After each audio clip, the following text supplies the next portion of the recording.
andito po yung mga cup natin sa cam shop. Hindi rin kayo mawala niyan. Kasi by number yan eh. Mula 1 hanggang 5. So andun na ang 1. Kailangan makakuha natin yung top 1 ng cam shop. Ganito yung tsura. Dito yung cam loob. So ang mga rocker arm naman natin sa kabila. So ganito po ang washer nya. Washer dito sa number 1. Para ini sa intake guys na rocker arm. A washer sa gitna, din dulo. Sa intake pa o yan. So yung sa exhaust natin, so andito na. Kailangan ma-double check rin yung ang ano natin ano sa intake ay sa exhaust rocker arm. Dapat makapasok siya sa pinaka barbula niya.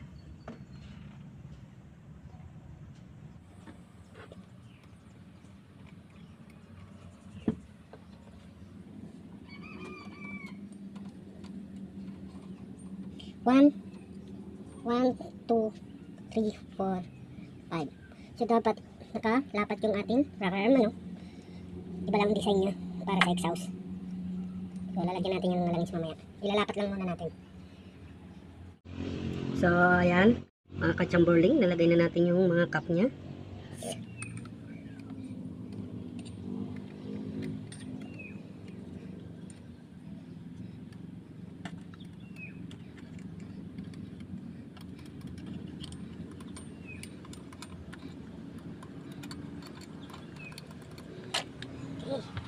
Tignan natin itong isa.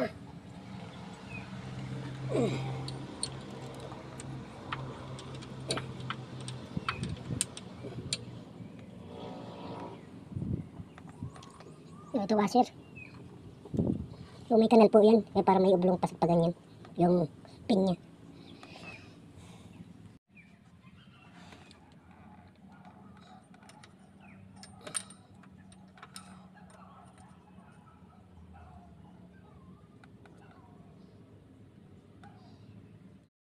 Hirap kachamberling, walang kabady. Yung busy pang ang ating helper.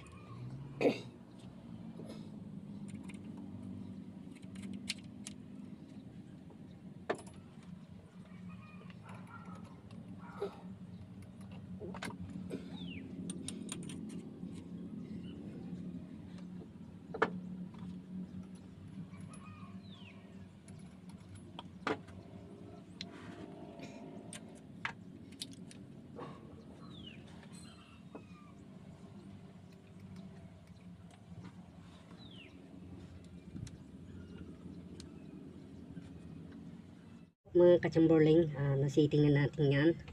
So sunod natin gagawin, kakabit na natin yung timing belt nya para ma-retafit na natin bawat barbula.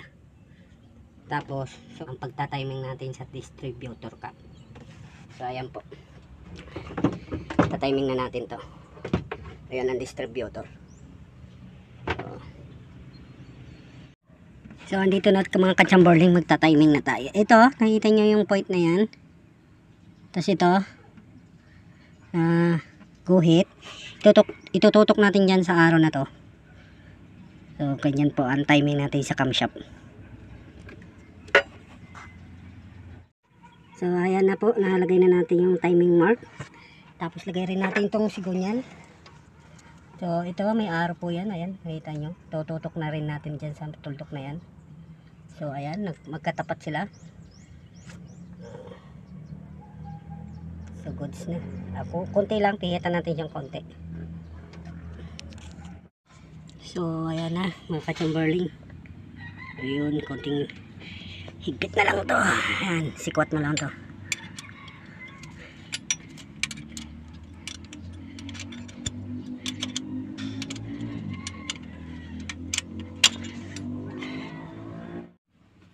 So ayan na mga kachamberling, timing na siya.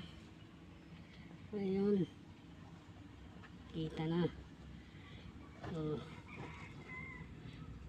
goods. Ikot mo bebe. Sige, diretso lang. Sige. Sige. Sige.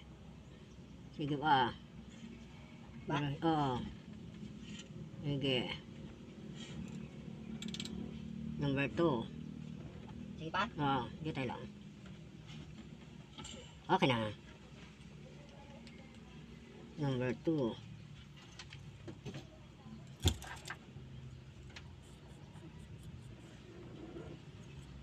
Okay. Exhaust. Okay. Okay, ikot, diretso. Number 3.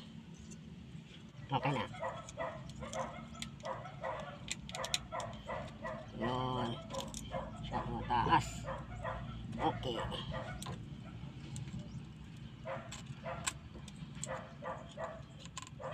So, ito lang babagawin natin ng konti.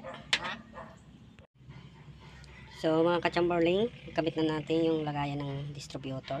Lagyan ng pandikit dito para hindi masyado, hindi tumagas, ano? Ayan. So, 3 bolt lang yan.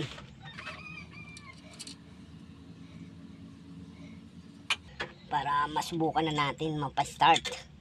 So, before natin pa-start, i-redondo muna natin, palabasin natin yung langis sa cylinder head. Para sure tayo sa ating ginawang makina.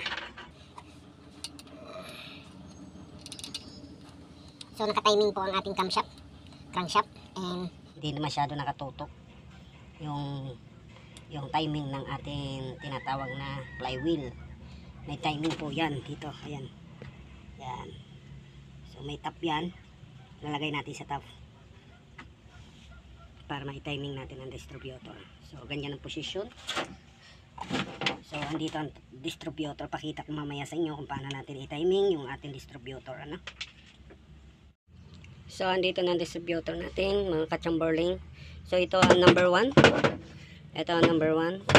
So ilalagyan natin tanda dito, number 1, ano, kasi ito ang number 1 high tension wire. So ayan, may marking naman siya, ayan, oh, makikita nyo.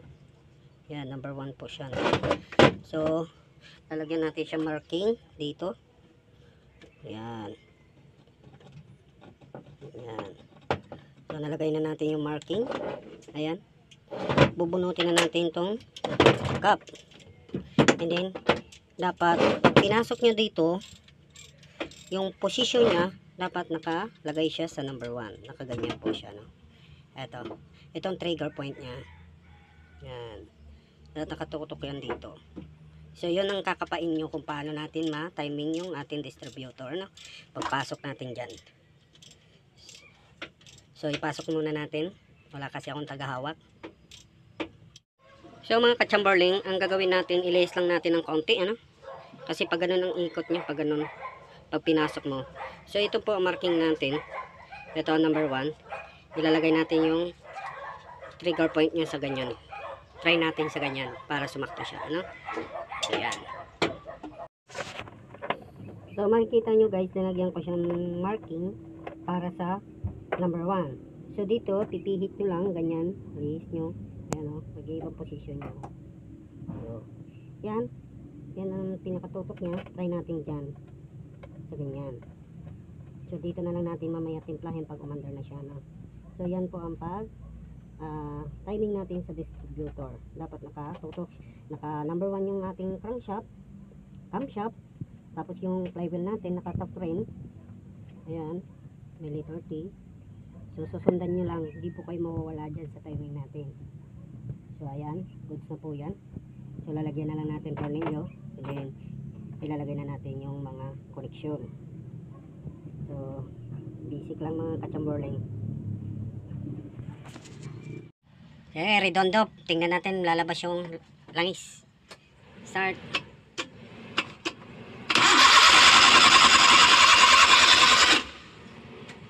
Sige.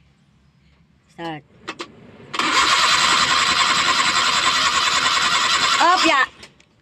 Ayun, umakyat ng langis, oh. Yan. Goods. Start pa ulit. Okay. Lumabas na rin. Okay, start. masilin niya doon, Ray. Oo, ako na.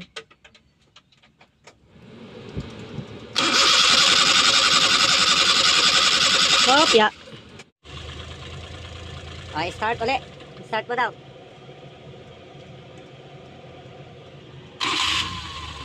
Ayun, kung ano lang siya sa taas lang. Para sa